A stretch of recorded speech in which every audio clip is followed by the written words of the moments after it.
Well, today is May 1st. It's a beautiful spring day. It's a little windy. I hope you can hear me. I wanted to take this opportunity to talk to you about what to expect after forestry mulching. So I took some before footage of this area back here. In fact, I took before footage of, we forestry mulched 21 acres last summer, and the footage just blended in so much so that it all looked the same. You couldn't tell any features of the ground. You really couldn't. It was pointless to make all that footage last year, so I'm not even going to waste my time to include it. The stuff that we mostly mulched was Asian bush honeysuckle, which is what you see there. That's that green. That's this green here. It's got those little white flowers on it. And our forest is infested with this stuff. But essentially, that whole bottom that we were just looking at looked like that. If you were to ride the golf cart down this edge, everything just looks like that. You can't see trees, you can't see any of the contour of the ground. You're just looking at a wall of green from the ground up to about, all these bush honeysuckle, they top out about 12 or 15 feet. So the footage that I made last year, it was terrible because you couldn't see anything. But that'll give you an idea of, it went from a wall of green to this.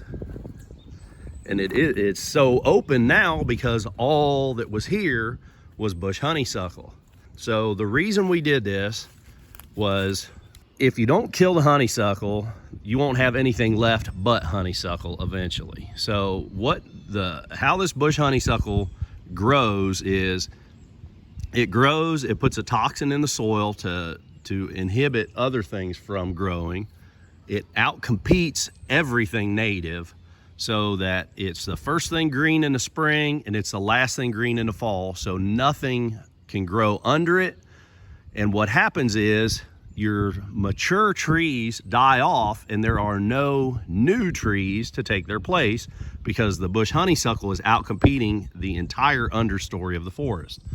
So, like, say there's an old oak tree growing on your place, or even these maple. These maple are the only thing that have a chance against this honeysuckle because they do so well in the shade that they can barely compete with bush honeysuckle. But they are actually, we've got some large areas of our forest that are maple groves, and they are now losing the battle to the bush honeysuckle as well. But like oak trees in particular we almost have no oak trees in our forest anymore. So, all those acorns fall from a mature tree. They make little baby oak, little oak saplings or trees, seedlings.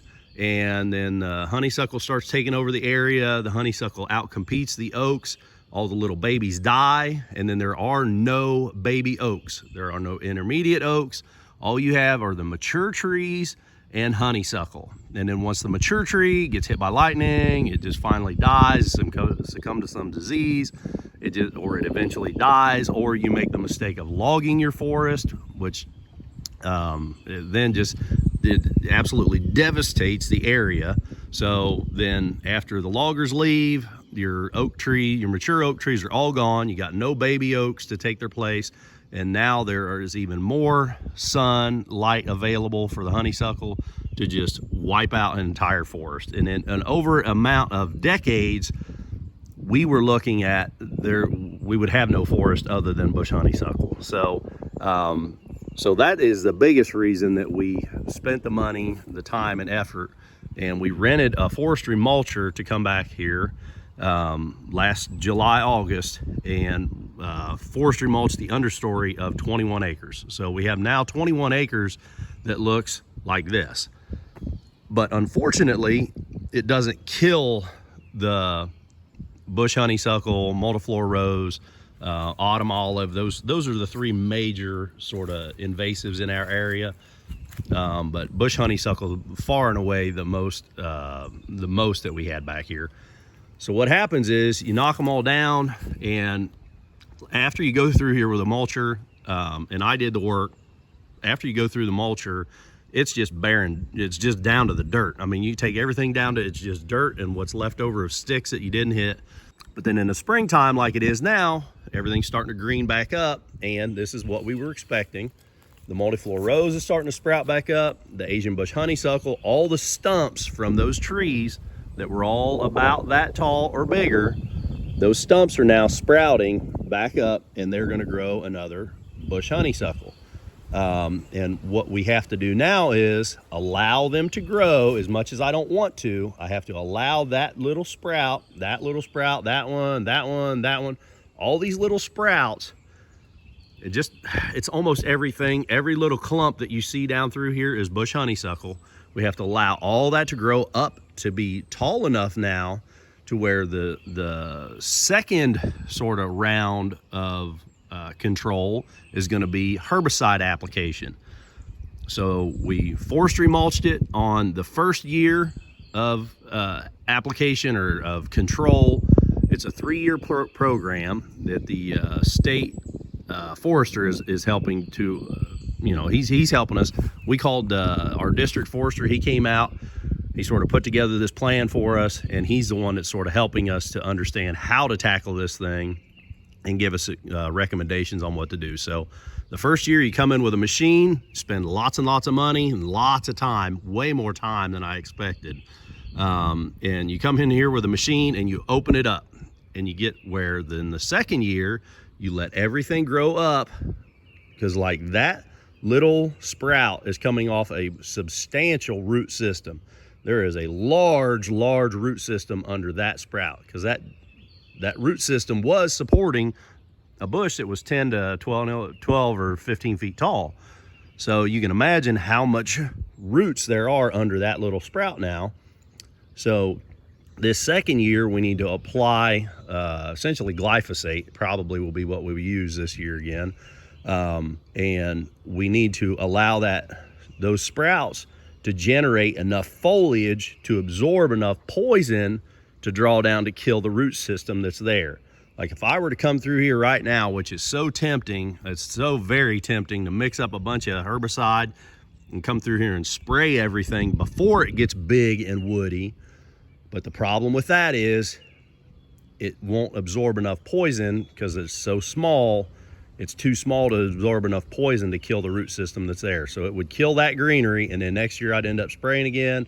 The next year I would end up spraying again. I would never be able to really truly kill the roots until I let that sprout grow up tall enough, about waist high or so. Then once it's that tall, it's generated enough foliage to be able to accept or carry enough poison down in the roots to kill it. So the first year we hit this with the forestry mulcher. The second year, the plan is now to allow all these little sprouts to grow up about waist high, and then come through here and spray essentially the entire understory of the forest. So we're going to spray 21 acres of the forest this year. We did a portion of our forest in it wasn't as heavily infested, and we did not go through it with a machine last year. We went through and sprayed with glyphosate and another one called Crossbow, and both of those herbicides worked very well. That area was about 13 acres, and it was considered light infestation, where this was an extra heavy infestation in this 21 acres. So that 13 acres seems like it's responding very well. That this year, then the second year on it, rather than a full spray of everything, we'll just go through and spot spray any persistent invasives. And again, we're dealing with multiflora rose, bush honeysuckle, and autumn olive, which we don't have that much of. There was a few up through the edges, so those are the three that we're trying to control. So as far as the wildlife is concerned, the squirrels don't seem like they were affected at all. Of course, songbirds were slightly affected because there's not as much sort of roosting areas for them, but there's an argument to be made against bush honeysuckle for even the songbirds and the smaller birds, that I'm not going to go into detail on that. If you want to look into it, there's an argument that the bush honeysuckle is really bad for the native songbirds as well. So the squirrels weren't affected. Basically, it doesn't seem like they were. The songbirds, I really haven't seen any impact, honestly. The larger sort of fauna would be the turkey and the deer, and those are the two big ones that I was concerned with. The turkey don't seem like they were really affected by it. They were around. We get turkey periodically in the yard. You can see my house through the woods there a little bit. At different times of the year, we see different groups of turkeys. Like this time of year, the turkey movement doesn't appear to be any different this year than it has been in past. Springtime, we always see the gobblers. And then as the sort of spring turns into summer, then the gobblers sort of filter out and move to neighboring areas, and we see then more hens and poults. So that's what's sort of going on right now. We saw the hens and poults through the fall and winter like we always do. Now springtime, the gobblers have moved in like they always do, so I would expect that the hens and poults will sort of move back in the area very soon again, and we won't see so much gobblers. So it doesn't seem like the turkeys have been really affected at all. If anything, maybe I'm seeing a few more this spring than we have in the past. But as far as the deer are concerned, the deer were actually affected a lot more than I expected.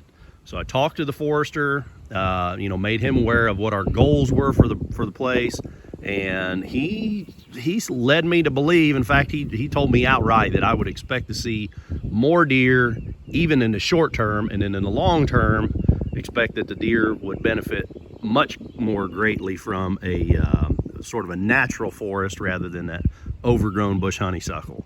So, he steered me in the direction that this was a great thing short term for deer, as well as, sort of intermediate term and long term. It's just great for deer all around. And for about 2 weeks after we finished the project, we had the machine for about a month, working, through the area. It took a good bit to do all this. It took me about 10 hours to clear an acre of forest. On the heavy stuff. On some of the lighter stuff, I got down to 4 or 5 hours. I think it averaged out to about 7 hours per acre of using that. It was a John Deere 333G with a Fecon head, and I felt like I was fairly proficient with it by the time I was done.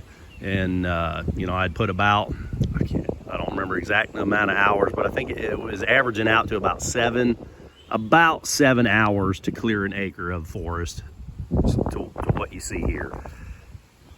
So anyhow, it took me about a month to do the project, and then in about 2 or 3 weeks after the project was finished, I started noticing that I wasn't seeing the deer, and we had resident does that I was keeping an eye on every day. We feed them in the backyard, and there were a few of them that I know those does, and they would show up every day before the project, and then during the project they were still there, but after the project they sort of went away. And we ended up with last year, where I was expecting to see sort of my normal everyday 3 does with their sets of fawns or twins. It went down to no does, and we had 2 sets of fawns that sort of came late in the fall. It was like when they weaned, their mommy was just done with them. It was a set of button buck twins, and then there was another that was a button buck and a doe fawn. And I would watch them every day, see them in the backyard. I would see them out here in the woods close to the house. But we ran off most of the deer, and it didn't get any better in the fall. I was expecting, okay, our area is normally sort of doe dominated area. We don't have any bucks through the summer, but once the rut kicks in, then all the bucks come in to chase the does that live here. And when the does moved out in summer, then they never came back, and the bucks didn't come looking for them because they weren't here to smell to come looking for. And so I didn't see near the bucks last year that I'm used to seeing. So a word of caution, if you're looking to do this in your forest to improve the hunting, depending on your goals, if this is a short-term lease for you, we're only going to be here for another couple of years, but we want to improve the hunting while we can, I would highly recommend don't forestry mulch it, because I hit this in July and August with that machine, and by October, November, there were no deer back here. So it was a real disappointment for me, because we are in an area, I live in southeastern Indiana, the number 2 whitetail, the huff buck, the number 2 whitetail typical of all time, he was killed, I don't know, I map quested it, something like, I think it's like 42 miles to my northwest. There was a deadhead just found this past fall, or this past winter, near here, that I think it was like 3.5 miles to my southeast a little bit, and I think they green scored it at over like 211. So, and I know that guy that found that deadhead. So there's a lot of other big deer around that you don't hear about, but we are in a big deer area, and we have a lot of them, and I'm really happy with how the DNR is managing the Indiana deer herd right now. We've got a lot of really quality bucks in our area. Seems like a lot of the neighbors are getting on the same page for the most part. So we have the potential for world-class deer right here in my backyard, and it's not that uncommon for me to see, in a season, I might get trail camera footage. I might not see a big buck, but I expect to get trail camera footage of, I don't know, 2 or 3 deer that anybody would be happy to hang on the wall. And maybe I'll get a glimpse of, 1 or 2 through the season as I'm hunting. That it sort of keeps me going. I'll see some bucks in the spring, or not in the spring, early in the season. I might see them through the greenery. Maybe I'll see one, catch a glimpse of one moving through the woods in the rut. That sort of stuff keeps me going during the season, gets me out of bed. And this past year, when I wasn't seeing the does in the early fall, then the bucks didn't show up in the rut. It was really hard to get motivated to come out here to hunt. And the other thing is, then by opening our area up, I can see now easily well over 100 yards to the woods. And in the fall, there was no green out here, and so you could easily see for well over 100 yards through the woods. And the neighbors could also see into me well over 100 yards. And we had some issues with one neighbor. They've been a problem before, and this year it was even more of a problem, because they could hunt the line, see what's coming. And so the opening it up, it did not work as well as I had hoped for the deer hunting in the very short term.